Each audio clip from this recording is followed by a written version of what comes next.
Le Crédit Agricole SFR Entreprises.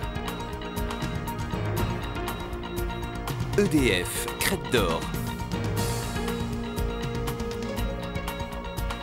La SCPR et la Chambre de commerce et d'industrie de La Réunion vous proposent les nouveaux défis. L'ADIR et RFO Réunion, avec le concours de l'Europe, la région et le département, présentent les nouveaux défis.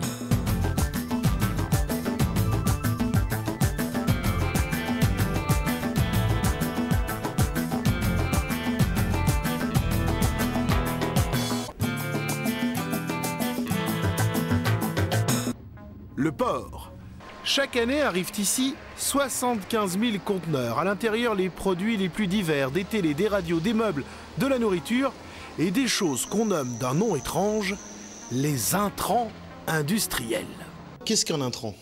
Un intrant, quel mot barbare, hein, que je n'aime pas. Enfin, un intrant, c'est de la matière première qui rentre dans la composition des produits. Alors, si vous voulez bien, dans ce tube plastique, par exemple, c'est un tube électrique, c'est une gaine électrique. Pour fabriquer cette gaine électrique, on utilise un granulé plastique et un colorant. Alors, le granulé plastique et le colorant, ce sont deux intrants.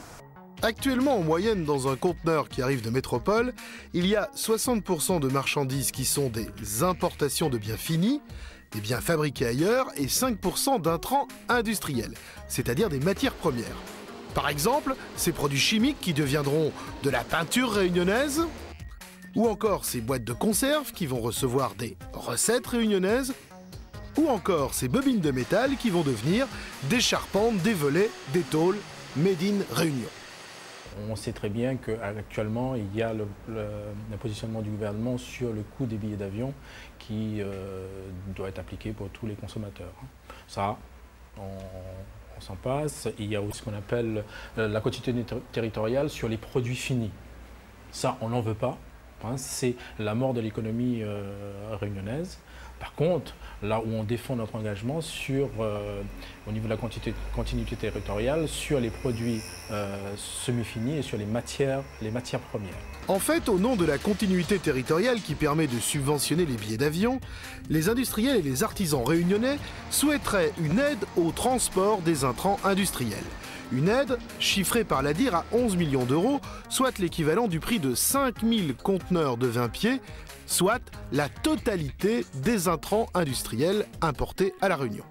Alors visiblement du côté du gouvernement, il y a blocage. On ne veut pas entendre parler de continuité territoriale pour les intrants industriels. C'est un message qui passe pas bien. En effet. Et nous en avons l'habitude.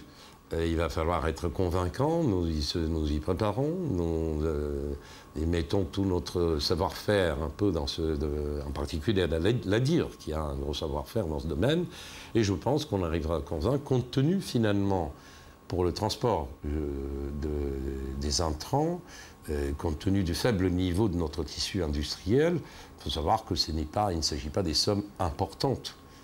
La prise en charge du fret maritime des intrants. Pour les entrepreneurs réunionnais, cette aide ne s'apparente pas à une subvention perdue, un cadeau, un privilège, c'est une sorte de mesure de justice. Je crois que le développement économique passe par la réussite de la production industrielle ou artisanale. Et c'est là que le principe de la continuité territoriale est aujourd'hui une revendication première des industriels et de la production réunionnaise. La continuité territoriale permettrait d'abaisser le coût des intrants, c'est-à-dire des produits, des matières premières qui entrent dans le processus de production. Et ça, c'est une disposition, un principe que nous réclamons aujourd'hui qui permettrait de compléter la gamme aujourd'hui des mesures en faveur du développement économique. La défiscalisation qui permet donc d'investir à La Réunion, de créer de l'industrie, l'exonération des charges sociales qui permet d'abaisser le coût de production et enfin, troisième vecteur, c'est essayer de ramener, de baisser le coût de la matière première qui subit tous les effets de l'éloignement, transport, etc., etc.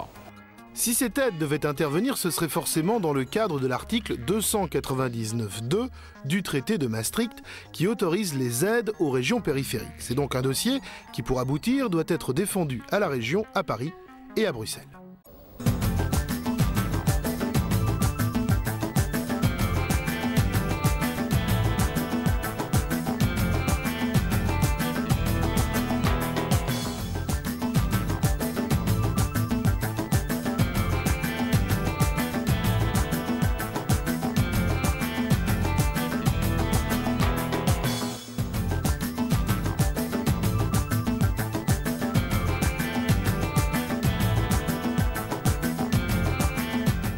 Le Crédit Agricole SFR Entreprise. EDF, Crête d'Or. La SCPR et la Chambre de commerce et d'industrie de La Réunion vous ont proposé les nouveaux défis.